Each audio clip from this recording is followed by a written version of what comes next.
that time again. It's quarterly report from the City of Sweetwater. I'm Jessica Morgan. I'm the city recorder here at City Hall, and I'm with John Campbell, our wonderful city planner. Hi, John. Hello, Jessica. Hello, everybody. Still busy? Still busy. Yeah, we're staying busy in all phases. I think probably the easiest way to go about my part would be to kind of break it down in residential, commercial, and industrial. Okay. That way we kind of hit all facets of growth. Starting off with residential, it's been kind of a crazy time over the last year. A lot of building going on, a lot of development in the housing market. That seems to have slowed down a little bit, and some people have called, and kind of asked questions or had some concerns about that. But I guess the best way to describe that is what was currently here as far as subdivisions, developments. All of those, happened really quickly. Those lots were purchased and built out and permitted and inspected, and all that happened really fast, which kind of consumed what we had available. We do have a couple of open permits, a couple of lots left in Willow Creek, but that one is just about complete, just about full. So the future developments, the ones that have been in the works, that have been purchased, those are still in the preliminary phases of the build out, whether it's rezonings or site plans being sent in and submitted for approval by the Planning Commission. So those are kind of in the preliminary phases. Sometimes it's utilities and infrastructure and things like that. The one that you have seen some movement on is off of High Street there, where the apartments and the townhouses are going in. 8 apartment units are going in there behind the car wash on High Street. Those will be market rate apartments. And then also about 20, I believe maybe 24, 25 townhomes. Those aren't rentals, those are to be purchased. But you can see the dirt work that's been done there, just waiting on building permit applications before those are built out. And then some of the other ones that folks have asked about, what about that development behind Burger King? Or what about, they had heard that the property behind the old Hall Salvage had sold, and those have been purchased by residential developers. We just haven't seen anything as far as an approved site plan and appropriate zoning and things like that. So that kind of covers the residential side. Let me give a quick shout out to our Planning Commission. Thank you, Planning Commission, for being consistent and reliable and doing your homework and your research. There's no way to make a city bad quicker than having a bad Planning Commission, so we're really appreciative to that 9-member board. They're doing a great job. They're being very careful about what they approve and what they don't approve, so that they can kind of mold the future of Sweetwater and how it's going to look. We don't want to be like everybody else. We want to keep our unique charm and character that makes us who we are. So Planning Commission plays a huge role in that. So thanks to everybody who volunteers on that board and has to come to all those meetings. Absolutely. And gets to see John every month. Absolutely, and that's right. They have done a really good job, continue to do a good job. It's not just us, it's not just Sweetwater.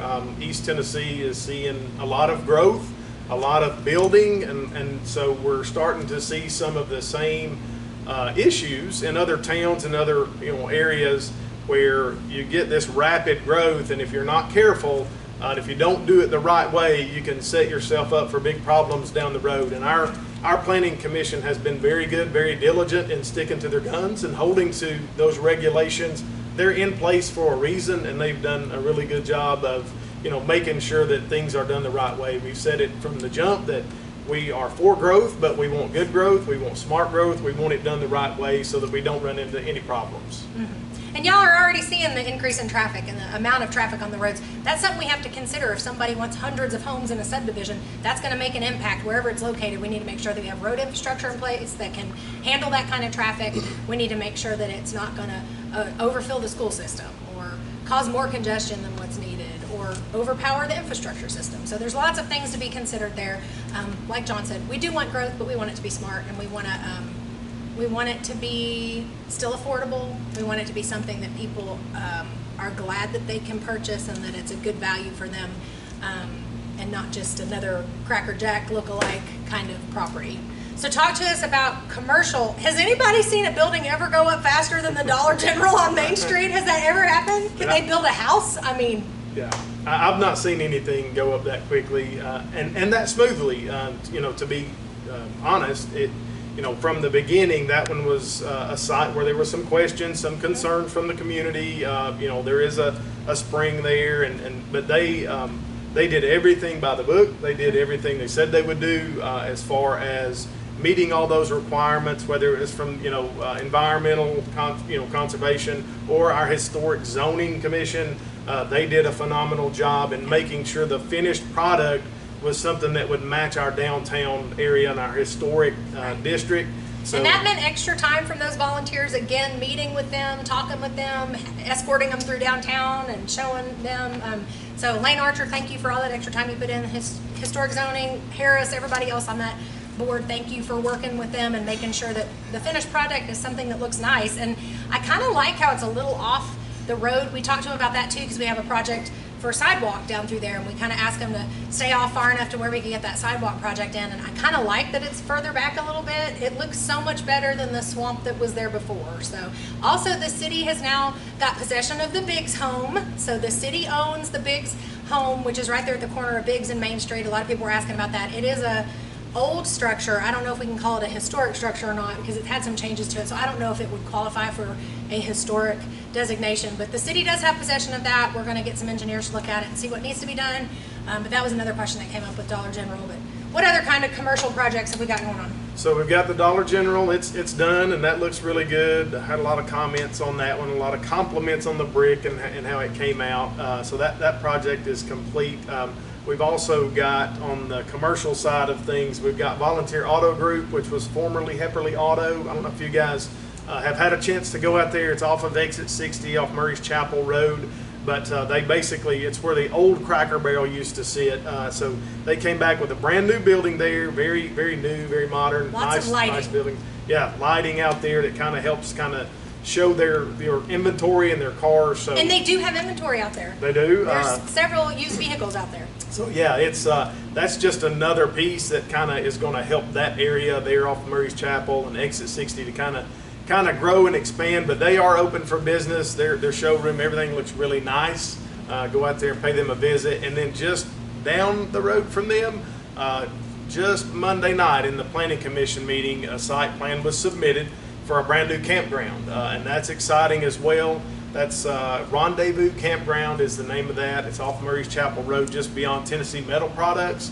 So that site plan has been reviewed by the Planning Commission. It has been approved with a couple contingencies. They're still waiting to make sure all of their stormwater runoff is approved by the state, making sure everything, connecting to Murray's Chapel, the entrance there has plenty of sight distance and turn radius for RVs and things like that. But phase one of that campground will be 85 sites, 85 RV sites, have a couple of structures there, a guard shack, a bathhouse with a laundry facility, a little playground, dog park, and that sort of thing. That will be included in phase one. And then phase two, which would be later on, would include an event center, swimming pool, other amenities and things like that. So that's Nice. exciting as well. It's not going to be just, a grass and gravel type RV Let's park. talk about that for a second. We don't allow those kind of campgrounds in Sweetwater. We have regulations for campgrounds, and we have had many people want to put a campground in Sweetwater. We do not allow them unless they are paved and concreted and laid out with a professional site plan. You can't just draw it on a napkin and bring it in here and say, I'm going to gravel a bunch of space and throw a bunch of RVs in there. That's not how we roll. You cannot have that inside the city limits, which I'm very happy about. Because there's been a lot of people that have wanted to do that lately. So everybody thinks it's a great idea until it's in your backyard, and then they don't want that in their backyard. So, and with as limited commercial space as we have, I'm really glad that we had passed those campground regulations quite a while ago in preparation for something like this. This is going to be something we can be proud of. It's going to drive tourism. It's right there at the interstate. You've got people coming off the interstate in RVs and campers all the time, so it's great access for them. They're in and off the interstate.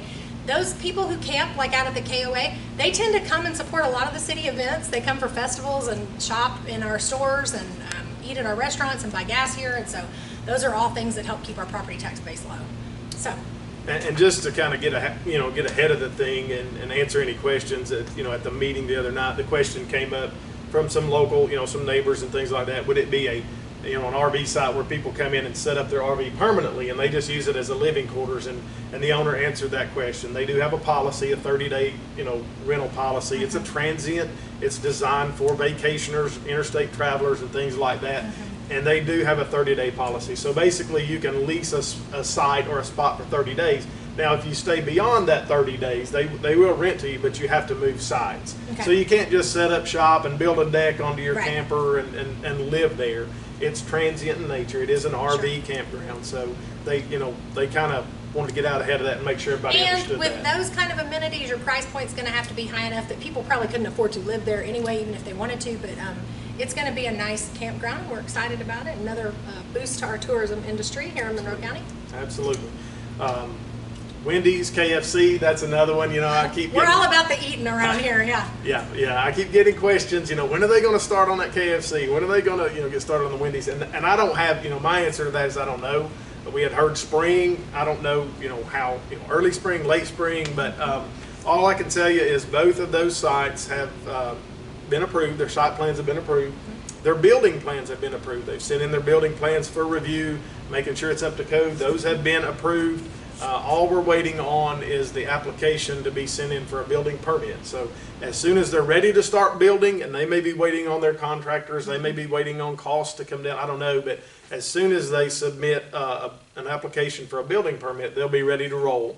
Now they have asked for a demo permit on the old BB&T site. So I do know that they're probably in the process of getting some bids to demo that building down, but I gotta say, the site plan on that Wendy's is nice too. There's like an outdoor eating area, outdoor seating, with like a patio area. So very, very nice, very modern. Nice. Yeah, I could take my dog there. Yeah, it looks like it's going to be nice. It's got patio seating. Yeah. So I think both of those will be well done. The plans that we've seen for KFC look nice as well. So anxious for both of those to get started and have some new options as far as dining in Sweetwater. On Main Street, obviously, if you've driven through anytime, you've seen the construction going on there on the corner where it used to be City Rec or Terps. Sam Mosier, working on Main Street Bar and Grill right there. That's coming along nicely. That will also be another dining option for folks. And as long as the plans haven't changed, I think maybe some rooftop dining as well. So, excited to see that coming along for, yet another dining option downtown. And I got to give a shout out to all these people. Haley just gave statistics this morning in the Sweetwater Merchants and Property Owners Association meeting, which y'all are always invited to come to. We have them every quarter. The next one will be in July. That group is who puts on the festivals in town and sponsors the Main Street program and all of those things. She actually gave some statistics that in the Main Street District in 2022, we had about $180,000 in public investment, and that included grant money that was funded for that program, and over $1 million in private funding that went back into that district for people that were not getting grant money. They were just investing in Sweetwater and putting their own capital into building that project. And of course, Sam Mosier, he's done the Vittorinos and the Cup Runneth Over building. Now he's doing this building. He's one of many of those that is doing great things downtown. The Carrolls, we have lots of great property owners down there that are really putting some money into our city and trying to have these really cool mom and pop experiences, not just chain stuff out on Highway 68, which is also important, and we also want that. You know how excited we are about Wendy's and KFC, but it's nice to have some places with some character too, and we're really looking forward to that possibly fall opening of that new restaurant with rooftop dining. It's going to be awesome. Absolutely. And there's a couple others that have gone in, and you may touch on this too, but on Railroad Street, just off of Main Street back there, we've got a new snack shop going in, and that's going to be opening hopefully in the next week or two. Keep your eye out for that. It's right next to the Verizon store. That's right next to Verizon. Just did the final inspection on it yesterday, and so that one will be opening up soon, hopefully, like I said, within a week or so. And then the new menswear store downtown on Main Street, that's something that was needed. But yeah, a lot of stuff going in there on Main Street as well. I'm going to kind of shift gears and jump to industrial. So industrial, Red Stag, obviously that's the biggest project going on. Now who's Red Stag again? Right, yeah, I hadn't heard of that one. No, we hadn't talked about that. No. But it's they are operational. You guys will see trucks in and out of there, there at the exit, and I guess probably, I'm just throwing a number out there, probably 2/3 of that space inside is currently floor to ceiling with racks and inventory. Was in there a couple of weeks ago to do a framing inspection, spoke to the foreman, and he guesstimated about June before it was complete. Everything was finalized and complete. They're building out the office spaces and restrooms for the administration there, but as far as the shipping and receiving and warehousing, that looked to be about 2/3 complete from what I could tell. So hopefully in June, they'll be, finally complete with all of that on building A. And then who knows what's next? I know I've heard that they're possibly going to start on an employee building before they build another big warehouse, depending on prices and cost of steel and things like that. But their employee building may come next, which wouldn't be the big warehouse. Right. So if you see a smaller building going up, that's what they're doing, is like their onboarding center for new employees and employee lounge and things like that. So that may be next. Yeah. Across the street, everybody's always asking about where the dinner bell used to be. They are preparing probably sometime in October to be marketing that and trying to attract some commercial business over there. So nothing firm yet, no names yet, lots of rumors going around about that. But as of right this second, the owners of that property plan on marketing it this fall. Yeah, and along those same lines for industrial, this is one we had talked about probably a month or two, or maybe at our last quarterly update, was the old Hall Salvage building that had been zoned industrial for Glass Masters, a company that makes these boxes and inserts for utilities. They are operational now. They're up and running, and they're producing product. They've got people, working there, so a lot of jobs, brought in by them. They do have just a few other things that, if you go by there and you say, well, there's stuff kind of sitting out everywhere. That's because the product that they did have at their old site, they had to move over here quickly. So they're still trying to get everything sorted out and in place. But they are operational. They have brought those jobs in. They're getting products out. So that's exciting as well. And then another new one that some folks have asked about is the flea market building. What's going on with the flea market? We heard it sold, and for a while we couldn't really say anything because it wasn't a done deal. But that property has sold. It's been rezoned as an industrial property for Titan Implements. They are a company that manufactures trailers and trailer parts and things like that. But they're going to be putting in a new powder coating system. So they're going to be bringing in a lot of jobs to the area, well-paying jobs for skilled laborers. So especially welders. Any welders out there, you might be able to work right here in Sweetwater for a very good wage. So any of y'all that have that particular skill, or if you're a recent high school graduate and are looking for a skill, we would highly recommend welding. We think we're going to have some of those jobs available soon. There are some pretty high-paying jobs out there, though. Their sales staff will be professional level, high-paying jobs. The welders will be great pay. So even their entry employees, the number they gave us was very high, and they have definitely ran this business before and they know what they're doing. So that rezoning is complete, and they're hoping to get started by January of 2024. Yeah, that's right. So that, I'm sure once they get a little bit closer to that target date, you'll start seeing some advertising for hiring and applications being submitted, things like that. So that's one that we're excited about as well. I think right there along the interstate as well is just a great location for them to do what they do, and it'll help our local economy just by providing well-paying jobs, and people aren't having to drive to Knoxville and Chattanooga to get those wages. You can get them right here at home. So we're excited about that. And then the final thing that I've got on the industrial side of things is the new Sweetwater Utility Board warehouse. It's coming along nicely. You can see if you go by there, the steel structure is up. They're starting to put the metal siding, the metal roofing on it. So that's exciting as well, because I feel like that's one that'll go up quickly, and then they can begin the transition of moving their equipment and things like that out there to their new site. So that's all exciting stuff, whether it's residential, commercial, industrial. We're continuing to grow, and I think things are looking good in Sweetwater. Yeah, I think so. Thank you, John, for all your work and your staff. Rob's back there behind the camera. Hi, Rob. Thanks for being here. Thanks for helping us. And Savannah, you guys are doing a great job. So I'm going to hop real quick to property assessments and reappraisal. I sent this out to our Merchants Association, so that's another benefit of being part of that group, is you kind of know this stuff ahead of time. But every 5 years in the state of Tennessee, there is a reappraisal on property. So if you've owned property in the state of Tennessee for a while, you've been through a reappraisal before, whether you realize it or not. This time the reappraisals are much higher than they normally are. Some people are seeing double the appraisals on their home than they used to be. And Understandably so, they're panicking a little bit about that, thinking, oh, my taxes are going to double. That's not actually how it works. I just want to give you a quick little lesson on reappraisals. They happen every 5 years. They're conducted by the state of Tennessee. They do that through the assessor's office, which is Monroe County Tax Assessor.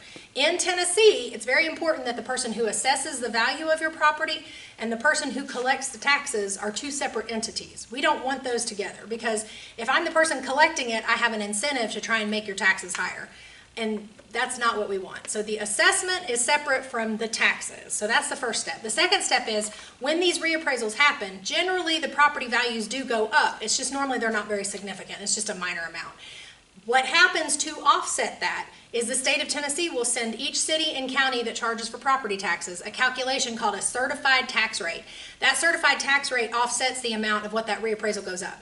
So if the city collected $1 million in property taxes last year, we have to lower our tax rate to where we're still at $1 million overall. So your personal tax, because of rounding, you could see that change $3 or $5 or something like that.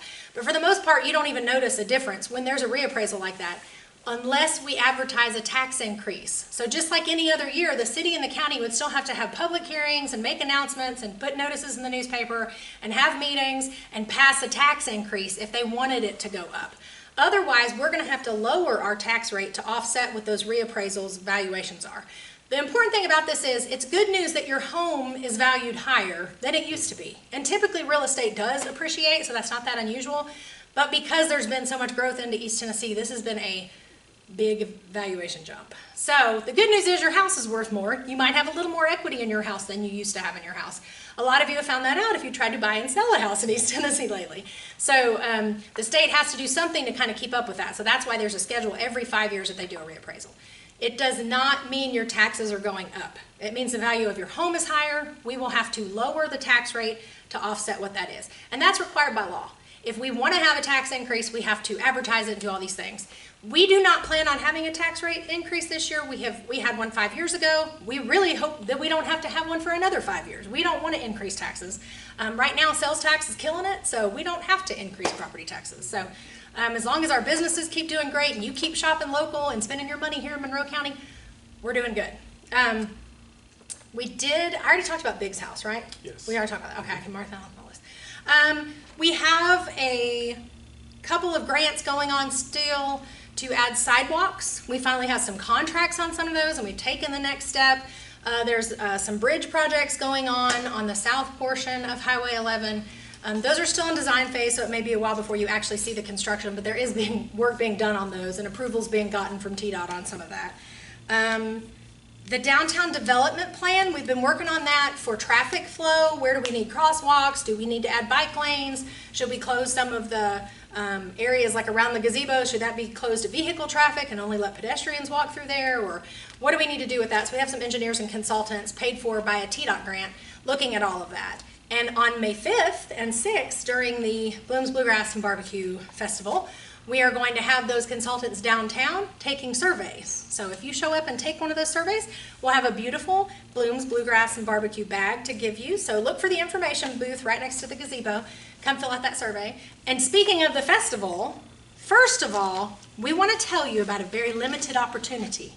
We are only selling 50 tickets, and we've already sold a few. So not a lot of these. If you want to try barbecue from every competitor, you can buy a $30 People's Choice ticket. They'll give you a 1 ounce sample from each competitor. Right now we have 8 or 9 competitors. They also have to make either a dessert or a sign item. So you get a sample of each one of those desserts or sign items in a sample cup, and a drink. The ticket's $30. Then you get a ballot, and you get to judge who the best meat is, who the best side dish and dessert is, and turn that ballot in. So those 50 people will determine who wins the People's Choice competition.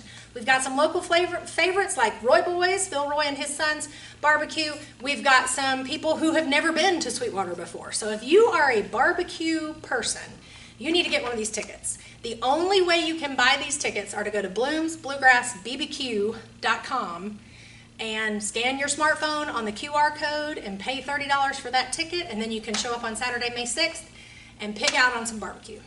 You get some from every competitor, and then you get to cast your ballot. So then, same day, May 5th, sorry, day before, May 5th, We have finally got our train car project finished. Thank you so much to everybody who's worked on this. This is a grant from the state of Tennessee Tourism Enhancement.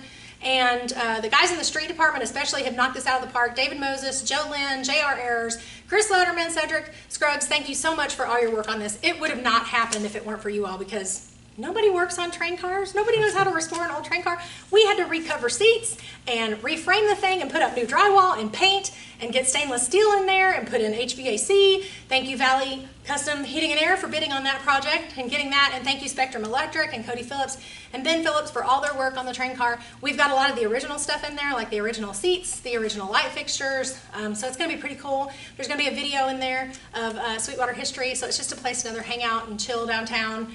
And it's going to open May 5th, and we're going to have a ceremony at 2 o'clock in the afternoon to dedicate that and cut that ribbon and honor those people that have put so much work into it. So we invite you all out. And then stay for the festival, because it's going to be the biggest festival ever. Last year, 2022, it was our largest festival with 23,000 people in attendance. Right at half of those were from outside of our area. So they were tourists that came from other places to come here to the festival, and we were so happy to have them. We've got a free kids zone. We have vendors, live music. If you love bluegrass, this is the place to come. We've got something new this year called Adventure Corner. It's got the rock climbing wall with professionals there to help you and your kids climb that rock wall. It's really tall and really fun. The police department's going to help us out with that. Thanks, SPD. And we are going to have axe throwing vendor. We've got all kinds of good food, of course, in addition to barbecue. Lemonade, shaved ice cream, all kinds of great stuff going on. So we hope you are able to come down to that festival May 5th and 6th. We're looking forward to it. John, what else? Just wanted to add on the train car, one last thing. It is ADA accessible. That there is an elevator, a lift there that provides accessibility for folks with handicap, disabilities, things like that. So, and that was through grant funding as well. All of that was so grant funding, yeah. That was probably Jessica's doing. So hats off to you on getting an ADA lift for the train car, and then also on the fountain has just recently got a facelift. That maybe it was Parks and Rec. Tim and his guys did a great job getting that fountain refurbished and repainted, so it's looking nice. I noticed yesterday it just really stuck out. Nice bright white paint out there. So yeah, it looks so much better. So yeah, great job by all those departments involved. All right, everybody, thanks for tuning in. We'll do this again in July. If you have any questions in the meantime, please don't go to Facebook. Go to the City of Sweetwater. That's right. It might be on our website at sweetwatertn.net, or you can just call City Hall at 337-6979. If we're allowed to tell you, we will, if we know about it. And we hope everybody has a great summer, and we'll see you again in July. Bye.